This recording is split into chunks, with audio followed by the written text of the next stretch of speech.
बिस्मिल्लाहिर्रहमानिर्रहीम। अस्सलाम वालेकुम। मेरा नाम सैयद फैसल शकील है। बलूचिस्तान के बाद अब सिंध के हालात ख़राब हो गए हैं और सिंध के हालात बड़े पैमाने पर ख़राब हुए हैं। मालगाड़ियाँ फंसी हुई हैं, धरने जगह जगह के ऊपर चल रहे हैं और हर घंटे बाद कोई नई सड़क, कोई नई शाहराह जो है वो ब्लॉक कर दी जाती है। रेलवे ट्रेन जो है वो कल ब्लॉक की गई थी, जो कराची से लाहौर आती है, और आज जो है मुकम्मल तकरीबन शाहराहों के ऊपर धरने चल रहे हैं। और कल का जो दिन था उसमें शटर डाउन स्ट्राइक थी, दुकानें भी बंद, कारोबार भी बंद, सब कुछ जो था वो हॉल्ट के ऊपर था, बंद हो चुका था सिंध के अंदर। और मामला आपको पता है, 15 फरवरी को आर्मी चीफ और मरियम नवाज साहिबा ने ग्रीन पाकिस्तान के लिए चोलिस्तान प्रोजेक्ट का इफ्तिताह किया था, जिसमें नहरें निकालना मकसूद था।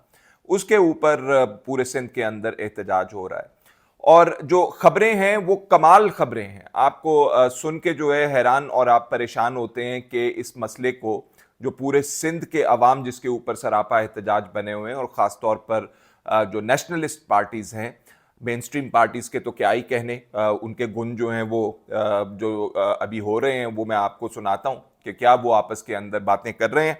तो जो एक खबर आज छपी है जिसमें ये बताया गया है कि वज़ीर आला सिंध मुराद अली शाह साहब ने एक इरिगेशन आपाशी के एक्सपर्ट्स की एक टीम जो है चोलिस्तान भेजी थी, चोलिस्तान फ्लड फीडर कैनाल, जहां से ये नहरें निकाली जा रही हैं ग्रीन पाकिस्तान करने के लिए। साउथ पंजाब के अंदर जो है ये मंसूबा है। तो वहां पे जो सूरत हाल रिपोर्ट हुई है उसके मुताबिक नहरें निकालने का अमल जो था वो हो रहा था वहां पे, लेकिन जब सिंध में ये पूरे एहतजाज फैल गए तो वहाँ पे जो खुदाई की गई थी और जो इंफ्रास्ट्रक्चर बनाया जा रहा था, अब वो वहाँ पे रोक दिया गया है।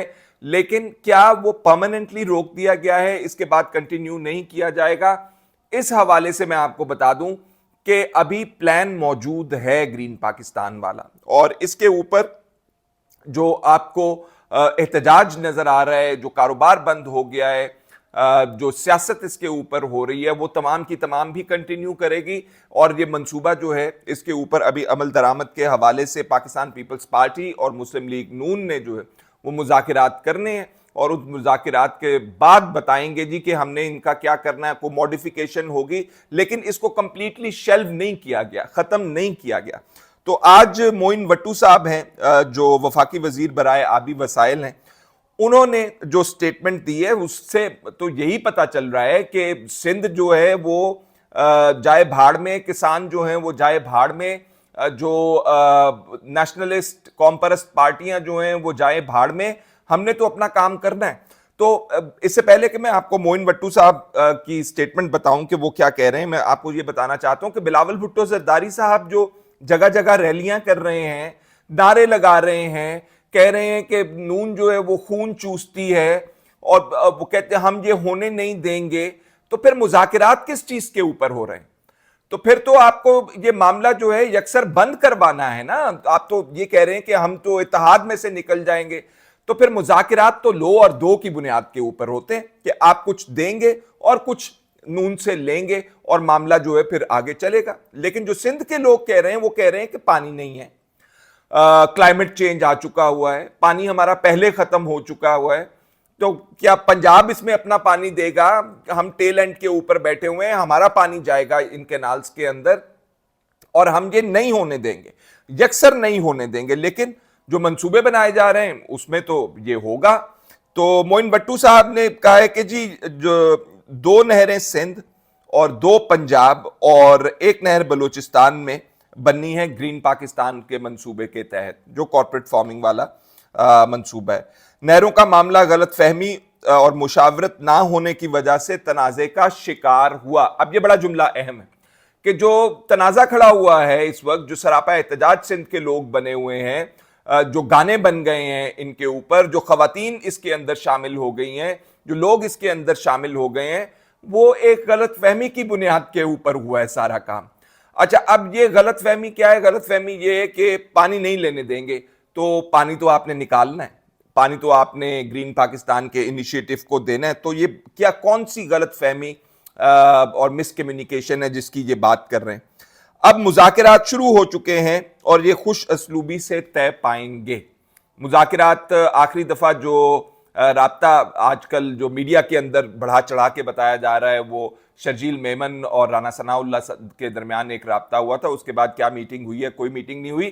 پنجاب کے اندر ایک میٹنگ ہوئی ہے پیپلز پارٹی کی اور مسلم لیگ نون کی, جو کہ پاور شیئرنگ پنجاب کے اندر کے معاملات چل رہے ہیں. سندھ کے معاملات کو نظر انداز کیا گیا. اس کے اندر وہ جو کوارڈینیشن کمیٹی ہے وہ تو کہہ رہی ہے فنڈز ہمیں کیسے ملیں گے پیپلز پارٹی والوں کو. لوکل گورنمنٹ کا الیکشن آپ نے نہیں کروایا, پنجاب کے اندر لوکل گورنمنٹ کا آپ الیکشن کروائیے. مقصد یہ ہے کہ پنجاب کے اندر اگر لوکل گورنمنٹ کا الیکشن ہوگا تو پیپلز پارٹی کو بھی تو اس میں حصہ ملے گا نا جناب, وہ بھی تو سیٹیں لیں گے نا اس کے اندر. تو یہ پنجاب کے اندر یہ معاملات طے کیے جا رہے ہیں. اور سندھ جو ہے جہاں ٹرینیں روک لی گئیں, مویشی جو ہیں عید کے لیے لے کے جائے جا رہے تھے کراچی, وہ بند پڑے ہوئے, وہ کہہ رہے کہ جی پانی نہیں ہے, کھانا نہیں ہے ان کے لیے, مر جائیں گے ہمارے مویشی. تو اس حوالے سے کوئی بات چیت نہیں کی جا رہی ہے, جہاں پہ پاور شیئرنگ کے حوالے سے بات کی جا رہی ہے. اور اس سے اوپر جو بڑھ کے خبر میں آپ کو دے دوں, آصف علی زرداری صاحب تو آپ کو پتا ہے ہاسپٹل سے ہو کے آئے تھے. ان کی بیماری کے حوالے سے کئی لوگوں نے قیاس آرائیاں کی کہ جی وہ بیمار ہو کر چلے گئے, یہ ہو گیا اور وہ ہو گیا. میں اس میں نہیں جاتا, لیکن وہ ایکٹیولی پالیٹکس کے اندر اس طرح انوالو نہیں ہے. بلاول بھٹو صاحب جلسوں کے اندر جو ہے لہو گرما رہے ہیں, سیاست چمکانے کی کوشش کر رہے ہیں, لیکن پٹ جائیں گے اگر یہ کینال کا معاملہ جو ہے لوگوں کی منشا کے مطابق جو ہے حل نہ ہوا. آلریڈی ہم دیکھ رہے ہیں بلوچستان سے لے کے سندھ تک جو ہے وہ نیشنلسٹ یا قوم پرستوں کی رائز یا پارٹیوں کی مقبولیت ہم دیکھ رہے ہیں. تو اگر یہ چالا رہا تو پھر لوگ جو ہیں وہ پھر قوم پرستوں کی طرف جائیں گے. تو دوسری طرف نواز شریف صاحب جو ہیں ان کی طرف سے بھی خبر آ گئی ہے کہ وہ لندن گئے تھے اور لندن میں ان کی طبیعت خراب ہو گئی اور وہ اپنا قیام جو ہے انہوں نے وہاں پہ ایکسٹینڈ کر لیا, مزید لمبا قیام ہوگا ان کا. تو جو پالیٹکس یہاں پہ چل رہی ہے وہ زرداری صاحب مائنس, نواز شریف صاحب مائنس, آپ نے جو فیصلے کرنے ہیں وہ کریں, لوگ جو ہیں احتجاج کرتے ہیں اور کرتے رہیں.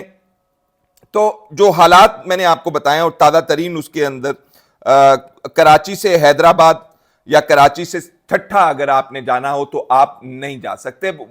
دوسرے دھرنے تو چل رہے ہیں, وکلا کا دھرنا تو چل رہا ہے. اب سینسٹیوٹیز دیکھیے ذرا اس معاملے کے اندر. اس میں جو قوم پرست جماعتیں وہ ساری اس کے اندر بیٹھی ہوئی ہیں. کیا پلیجو صاحب, کیا وہ بھٹو جونیئر صاحب, کیا جی ڈی اے, تمام جماعتیں جو ہیں وہ اس کے اندر احتجاج کر رہی ہیں. تو اور ان شاہراہوں کو بھی بند کر دیا گیا. M9 جو کراچی موٹر وے سے حیدرآباد جا رہے ہیں, کاٹھور کے مقام پر بھی دھرنا شروع کر دیا گیا ہے اور وہاں پہ 2 مقامات پر دھرنے. تو یہ آپ حالات دیکھیے اور آپ باتیں سنیے کہ آپس میں کیا ہو رہی ہیں. تمام تر تنازع, گزارش یہ ہے کہ کھڑا ہی نہیں ہونا چاہیے تھا. اگر معاملات آئینی اداروں کو دیے جاتے اور ان کے اندر حل کیے جاتے. ارسا کا پلیٹ فارم موجود تھا. ارسا کے پلیٹ فارم کو اب فعال کیسے بنایا جائے. اب اس کے اندر 5 ممبران ہیں, 4 صوبوں سے ایک ممبر ہے اور آئین کے تحت, قانون کے تحت ایک ممبر جو ہے لوور رائپیرین یعنی کہ جو صوبہ بعد میں سب سے آتا ہے یا ٹیل اینڈ کے اوپر جو ہے اس میں سے ایک ممبر لیا جائے گا. یعنی سندھ میں سے ممبر لیا جانا تھا لیکن سندھ سے ممبر لیا ہی نہیں گیا. تو اگر آپ ارسا کے اندر بھی جائیں تو اس ارسا کے اندر جا کے آپ کیا کریں. تو جب معاملات آپ اداروں کو بائی پاس کر کے آلریڈی جو آپ کے ایگریمنٹس موجود ہیں ان کو بائی پاس کر کے کریں گے اور آپس میں فیصلے کر کے کریں گے کہ جی ہم پاکستان کو اب سر سبز و شاداب کرنے جا رہے ہیں, تو جو کسان بیٹھا ہوا ہے ٹیل اینڈ کے اوپر وہ تو جائے بھاڑ میں, ہمیں نہیں پتا اس کا کیا ہوگا کیا نہیں ہوگا. ہم پاکستان کو علیحدہ سے سرسبز و شاداب کریں گے اور کارپوریٹ فارمنگ کریں گے. تو جب آپ اس طرح کے معاملات کو آگے لے کر چلیں گے تو پھر لوگ تو سراپا احتجاج بنیں گے. اور آئندہ آنے والے دنوں کے اندر جس طریقے سے اس معاملے کو نمٹانے کی کوشش کی جا رہی ہے اس طرح نمٹتا ہوا یہ نظر نہیں آ رہا. کیا کریں گے آپ؟ فی الحال اتنا جی, مزید بھی آپ کو اس کے اوپر اپڈیٹ کریں گے. اجازت دیجیے, اللہ حافظ.